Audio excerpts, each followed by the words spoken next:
azul. O monstro de nariz achatado surge na superfície e esguicha por suas rudes narinas duas colunas de água que, de um branco ardente no centro, ao redor se espalham numa orla de borrifos azuis. A tela preta do seu couro é riscada por pinceladas azuis. E por aí vai. É absolutamente confuso, hermético, no entanto, a meu ver, altamente sugestivo. O que acontece? Como autora modernista, Virginia Woolf diz o seguinte, num de seus livros. Ela diz, é preciso fazer a distinção entre o uso da escrita para autoexpressão e o uso da escrita para criar uma obra de arte, que é o que ela faz magistralmente. É difícil, como todos nós temos o dom da palavra e a capacidade da escrita, é difícil nós compreendermos que, em determinados momentos, para determinados autores, as palavras são apenas matéria-prima, como o barro para um escultor, como a cor para um pintor, como os sons para um músico. E eu li este pequeno trecho de Virgínia para deixar isso bem claro, não é? Ela não está descrevendo nada existente, ela está criando uma outra realidade com aquelas palavras que criam harmonias e sugestões muito interessantes. Bom, podemos aproveitar esta pausa para algumas declarações. Orlando transformara-se em mulher, não há que negar. Mas, em tudo mais, continuava precisamente o que tinha sido. A mudança de sexo, embora alterando seu futuro, nada alterava da sua identidade.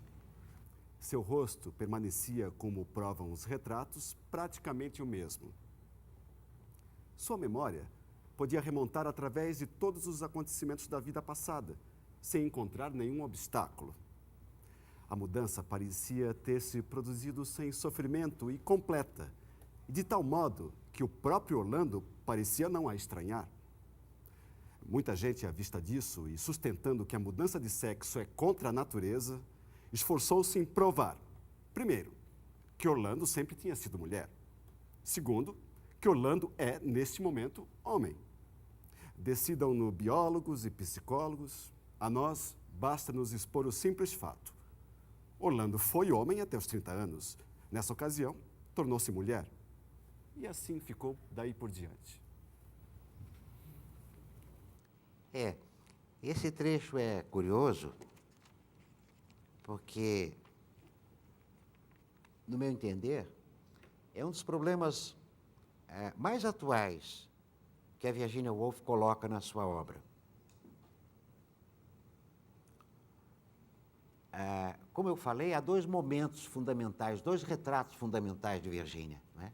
O primeiro, de uma autora modernista, que fazia obras experimentais, como ela mesma diz, tentando fundir a linguagem da prosa, a linguagem narrativa da prosa, com a linguagem mais trabalhada, mais sugestiva, mais metafórica da poesia, e ela o consegue, a meu ver, em determinados momentos, muito bem, né?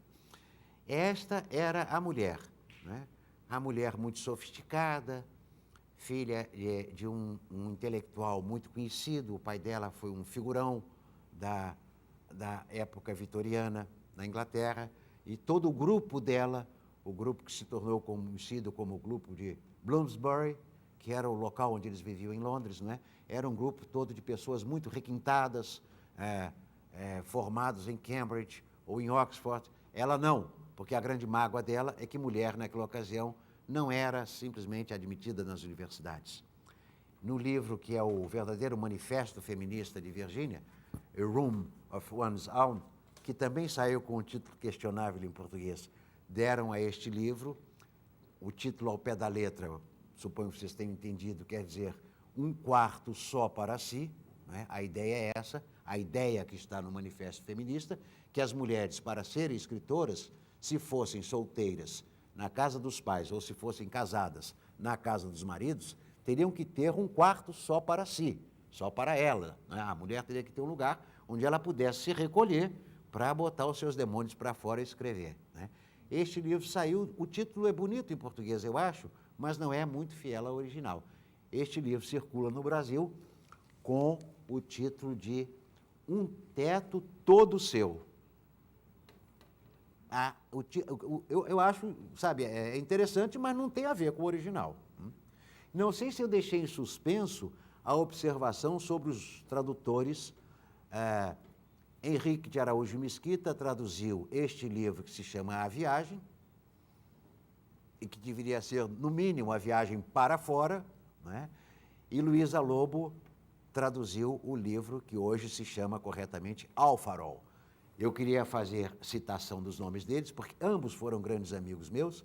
O primeiro, infelizmente, morreu há uns 10 anos atrás, já não pode nos esclarecer onde foi feita a confusão.